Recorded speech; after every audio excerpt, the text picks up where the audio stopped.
All right, 97.7 Outlaw Radio FM listeners, we have a very special guest right here live on the Canadian dial this evening. We got the one and only Lil Eazy-E right here live on the line, man. How are you doing this evening? Oh, pretty good, brother. How about you guys? How about you guys? How's Canada doing?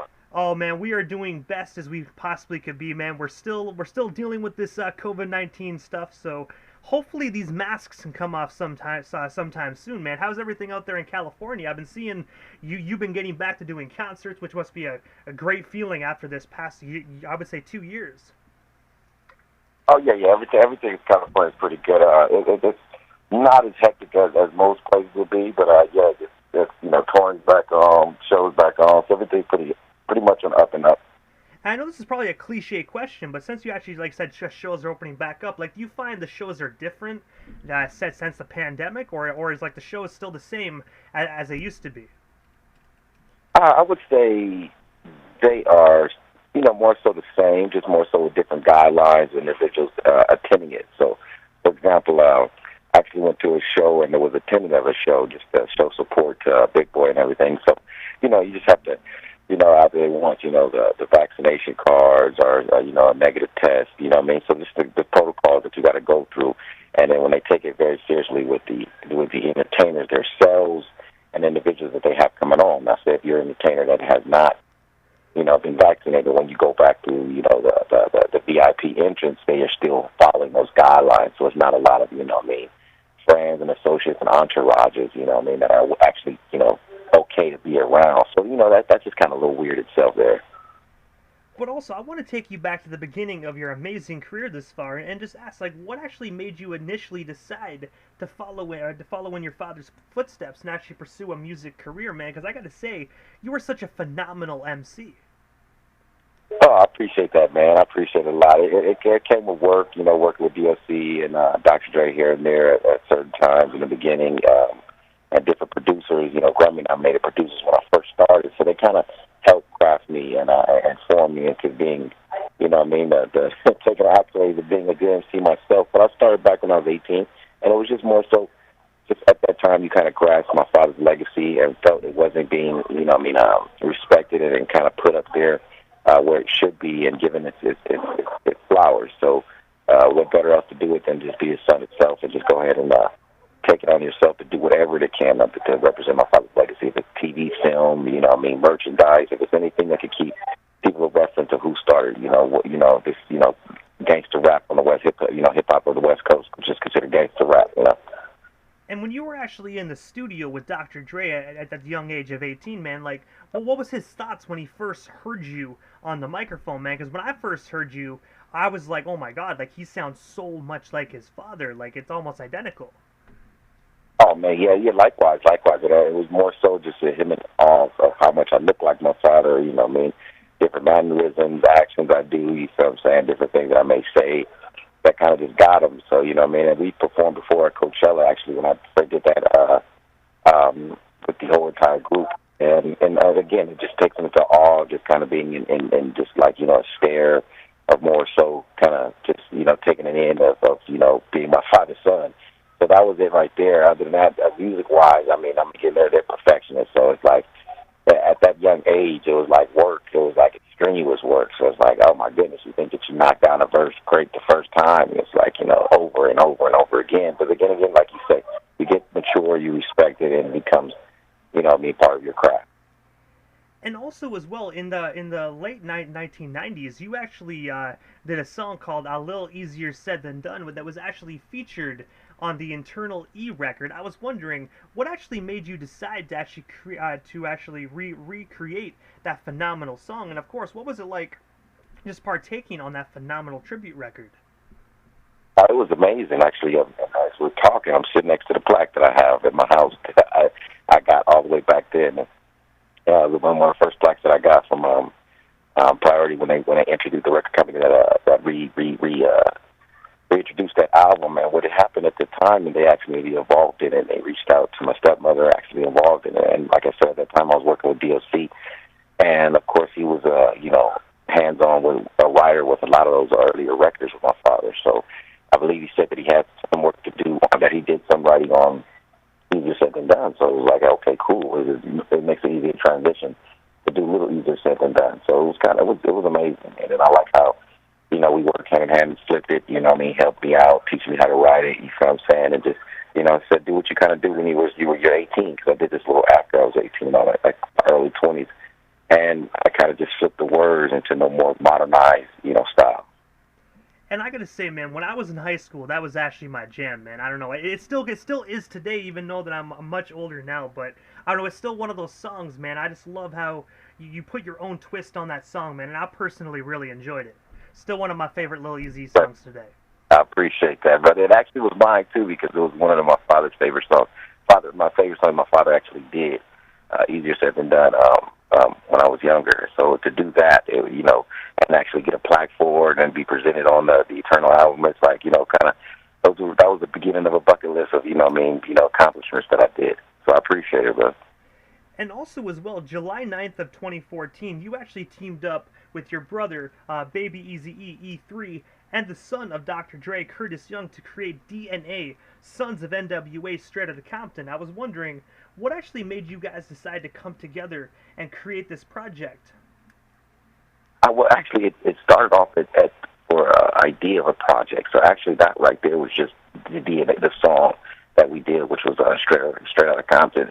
And of course, our fathers actually being on there. We had different ideas to bring it on, O'Shea Jackson, seeing if we get Ren Son Waxy. So seeing that, a lot of people would try to, couldn't make the ties together at that time, we kind of just finished it off, and I brought my brother, Baby Eazy, to do it. And, he's pretty raw, kind of like, the lyricist of the family. And, we just kind of just went on with the song. And again, what we did is me and my brother just flipped the verses that we took, in place, So, one kind of took Ice Cube's, I took my father's, and then, Dre, Curtis took on Dre's. So we kind of just created that and kind of just went with it, and, it came out pretty good. And I know obviously 2014 was quite some time ago, but do you think that you guys might actually come together and actually recreate that project again? Because I gotta say, well, you guys had some phenomenal chemistry, of course, but I think I was wondering, like, us fans, would we ever be able to hear the full length project? It's a possibility. I still work with Curtis on different ventures, also with TV and film. I just got my brother, Baby Eazy, back in the studio working hard right now. Me and him actually have a record we're going to come out with, my father used to say. So we'll give everybody kind of like a little taste of what me and my brother could do. But, yeah, we definitely we kind of bring up that talk to Curtis on trying to form something good, maybe even bigger, like I say, to give you a little teaser. We're trying to get, Shay and Waxy to get on the song and see if we can create that as a buzz, And also, as well, I actually read that you actually coached the actor, Jason Mitchell, that actually played your father in Straight Outta Compton. I was wondering, how did that coaching role actually come to be? And, of course, what was it like watching him portray your father? It was good. It was good. And it came about when he first came to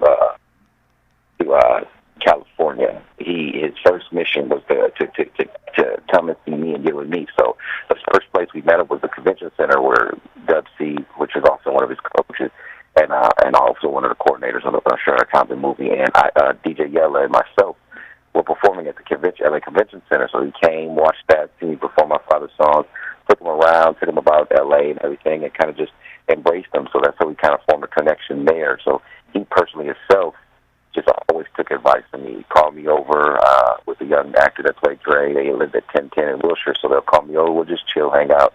And then when I finally went on set, F. Gary Gray and Cube, had me come sit on the director's chair. So when he came off during a We Want Easy performance, he just asked for advice of things that we communicated with and talked about previous in our times before, and he took it. So I was like, hey, man, I appreciate it. And it was a pleasure, So the credit was given and the credit was loved and appreciated. And also, of course, like, I didn't know your dad personally. I grew up on his music and always idolized your dad. But one thing I kind of noticed and got from the film was at the very beginning, you actually saw Jason kind of become more and more into the role as the movie goes along. Yeah, he probably, just watching, creating it. That's being a young actor, it probably just took a little bit more for him to see him embrace it. Because he kind of trains your role up so many different times. You don't know if you wanted to come in with woman's man, this gangster, this individual that, is the thought process, entrepreneurship of NWA. So, at first, getting the script right, all formed into one. So I think it just with growth and time, being a young actor, he kind of just embraced it as time was going on. And also as well, man, while we're still on the topic of television and movies, since the year 2018, you have actually been a reoccurring role in the television show Growing Up Hip Hop. I was wondering, how did that opportunity initially arise for you? And of course, what is it like being on the set of that amazing reality series? Oh man, it's good, man. I'm one of the main cast now. We air again this year. We're actually filming now as we speak, so we'll come out. We air January 6th. On WeTV every Thursday night, and also All Black on Monday. We're going to re-air as well. So we're on 2 different networks this year, and it's been good, man. It's my 4th or 5th season going on. I enjoy it, the camaraderie with the other hip-hop entertainers, kids, trying to deal with the pros and cons, the ups and downs in life, you know what I'm saying, just helping them out, me being one of the older cast members, but it's good, bro, I kind of appreciate it. We worked through the pandemic, so that was a blessing. And like I said, again, we're coming out January 26th, so we've kind of been still working. This is our 2nd season since the pandemic. And of course, obviously, it's reality TV, and you can't let too many of the kind of like the behind the scenes actually revealed. But the one thing I have to ask, if it's okay, like, and I do know there's contract clause and whatnot, so if you can't just pass, don't worry about that. But like, do the cameras follow you around 24/7, or is there certain times of the day that they're allowed to follow you? Also, so with us, it's like it's more so based on all of us and not just our own in personal life, and all of us together is what we're doing, being hip hop kids. We're more so it's just the cameras basically come around where we're all together. We have an event, we're doing what we can, and everybody will have their specific day when that camera will be with them for at least about 12 hours of the day. I gotta say that's pretty good, because I do know with some reality shows that they're with you 24/7. Y'all sleep in the same house sometimes, and like sometimes I've heard that like it gets really nerve-wracking because you never know when you're being filmed. But it's good at least the days that they're actually going to be around. Yeah, more so. Yes, sir. Yes, sir. And also as well, you are actually your own manager and CEO of the production company NWA Entertainment. I was wondering what actually made you decide to start up this phenomenal company. And of course, what services do you actually offer to the general public today? Okay, yeah, so NW, I'm glad you actually know your stuff. So NW Entertainment was my first production company that I actually have. And now we transitioned to Rich and Ruthless, which is my company, and now I have 3 or 4 different artists. I have 2, 3 different partners. And that's, we kind of just, NW Entertainment, at the time was I started up, I kind of just wanted to let that live where it was, as all my artists say, we all are NWA, and what the abbreviation is. So I just wanted to come with something that gave reference to my father's legacy without just tying it to everybody in soul, and just wanted to base it on what my father did. So I took Rich and Ruthless, and it was, an induction of Rich and Ruthless records, but it's basically Rich and Ruthless, rich in spirit, love, in any way, the form of fashion you could think of, but we're always going to stay ruthless with this game, because that's where it all started at. So, Rich and Ruthless is a company now. We're a distribution, marketing, and promotional company, and our services, again, like I have artists, and any artists that actually want to come on for a single distribution deal, coming on this marketing, and also with Rich and Ruthless, we have Rich and Ruthless Cannabis in California, hoping soon to be in Canada. And that's been pretty good for us, we actually have a retail and a distribution license as well, so we have Rich and Ruthless distribution coming at the top of the year as well. And that was actually my next question pertaining to the cannabis side of things, man. Like, I was wondering, I know a lot of with marijuana being legal now, even in California and of course Canada, a lot of people are venturing into that and creating their own strands. But I was wondering, what actually made you decide to just jump into the cannabis aspect, or just of the business? It just made sense, Our slogan with Rich Ruthless is the evolution of marijuana and hip hop, which of course we all know goes hand in hand, and has been going hand in hand from, time to time on. So before even the legal stance of it and the medical side of it. So from that point on, we just kind of had an idea of, something that we all do. It wasn't a personal strand. It was just a abundance of strands, maybe 3 or 4 different strands that Richard Rufus puts out, and they're all home, outdoor grown cannabis or our greenhouse. So then it's time that we do transition from just kind of getting our name out, kind of getting things established, and we kind of wanted to kind of tend to the consumers who wanted a bang for their buck. You know what I mean? $150 ounces out of the door. In dispensaries is pretty decent at the time that we're going through a pandemic. So we kind of stood ground, and I got a reputation from there. And then now coming in with the new group that my company and the new group from Jamaica that we formed with, which is called Kaya, we're now getting into the Richard Rufus Gold Packs, which is basically going to be our indoor strands. And those will be more professional, personal strands that we put out for the consumers this coming 2022. And I gotta say, I can't wait for that to actually reach down here in Canada. It's been a little minute since I smoked weed, but I think when your strand hits Canada, man, I'm definitely gonna buy myself a couple blunts and actually spark up. Oh, I appreciate you, brother. It definitely will be there soon, man. It definitely will be there soon. And also as well, in 2018, yourself and DJ Yella of NWA did a Boys in the Hood Canada tour. I was wondering if you can actually tell our Canadian listeners a bit more about this phenomenal tour. And of course, what was one of your most fondest memories you shared right here in the Great White North of Canada? Oh my goodness, that tour was beautiful. We went all the way from smaller places to Chilliwack to Brantford, all the way back up to the western part of Canada and Vancouver. So it was a beautiful tour. I think we did 13 cities, and we went at Victoria. We went places, and man, it was just beautiful, especially during the cold weather. We went one side where it was kind of nice and warm, to all the way back to the eastern part of Canada, and where it was snowing, and it's just the beautiful of being able to see that, which we don't get too much out here in my parts. But it was just a beautiful tour. We actually had another one coming up with Digital Underground as well, and I think NC8, so it was more so another West Coast store that we're going to storm through, but of course the pandemic hit, so we had to push that on pause. But to all the fans, that it's still set in stone with the promoters, so when the guidelines and things come required where we can sit here and really travel and get it going, we'll be back in Canada. And I gotta say, that definitely makes me happy to hear, you know what I mean? Because I actually remember seeing you and DJ Yella actually in Ottawa, Ontario, back in 2018. And I gotta say, you guys put on a phenomenal show, man. I gotta say, it was a small venue. I believe it was at the Algonquin College Theater, man. But I remember actually meeting you guys backstage. And I gotta say, you both are two of the most nicest individuals I personally ever met in the music industry, and I gotta say that publicly.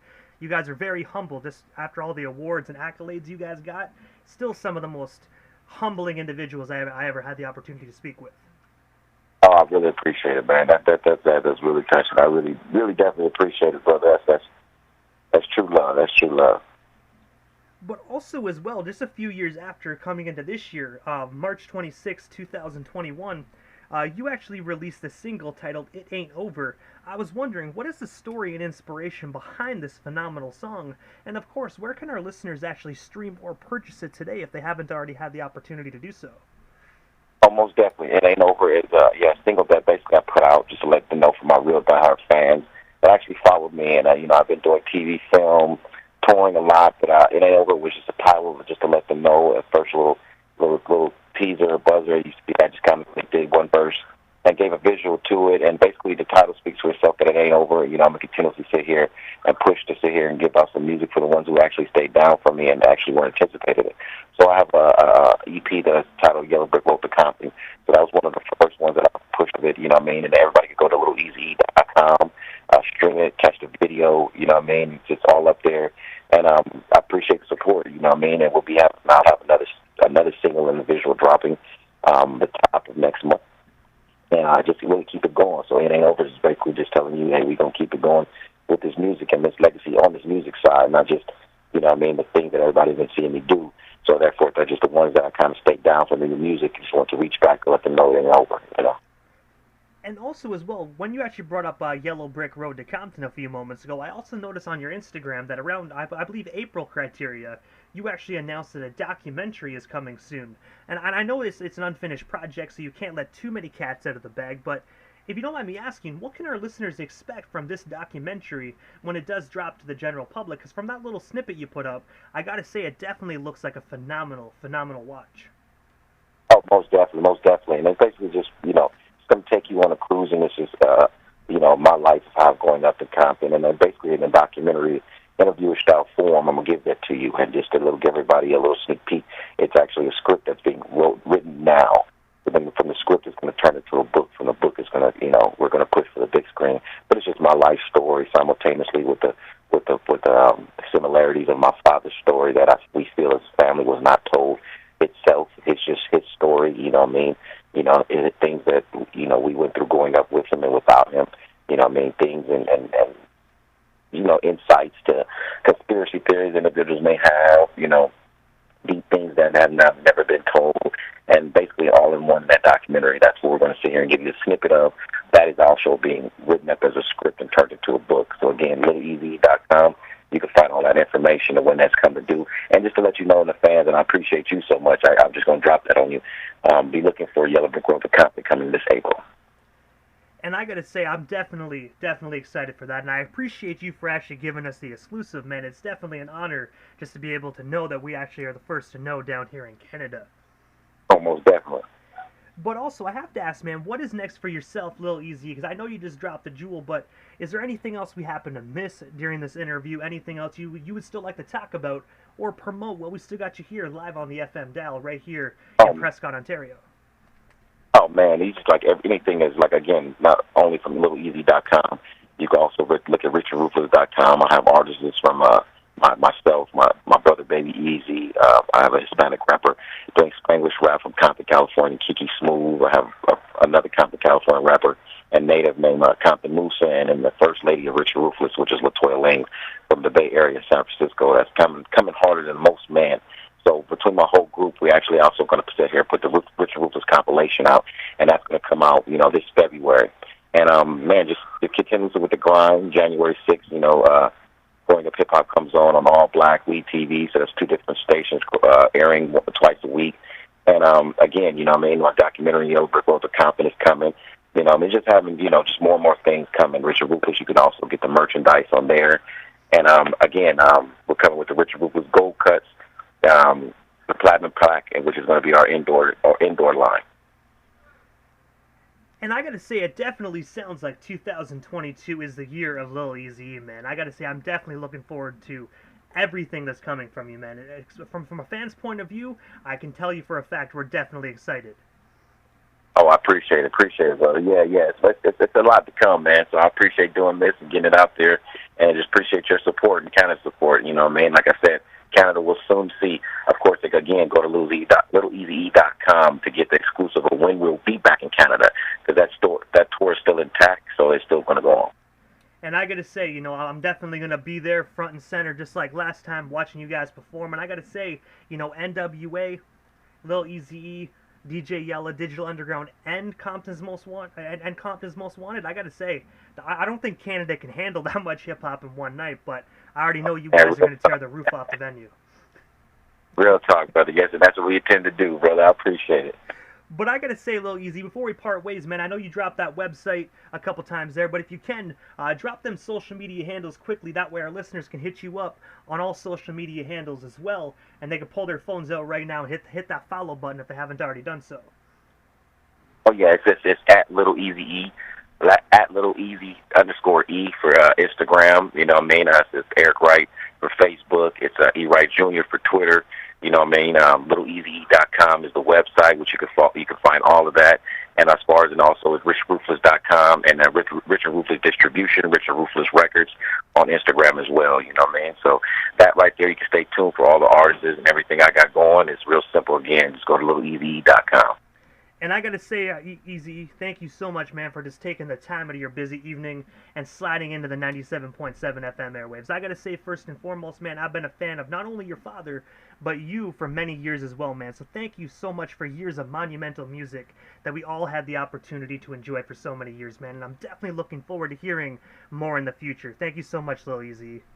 Oh, it's a pleasure, man. I really appreciate you. Anytime you need me, man, as soon as I get this next video and exclusive, I'll be hitting you exclusively so you can drop it through Canada and be the first one to see it and touch it down with it. You know what I mean? And like I said, brother, I appreciate the love and support for all these years. You know what I mean? I've been following the Yellow's actually hit me back up and reminding me as far as the support that you've been giving and the time that you was at the tour. So I appreciate all that, man, as far as in the whole journey. Hey, man, I gotta say, you are most certainly welcome, and I'm definitely looking forward to everything when it does drop. Thank you so much, Lil Eazy, and definitely have yourself a wonderful night out there in California. Oh, most definitely, most definitely. You guys take care. Much love all the way from Compton to Canada.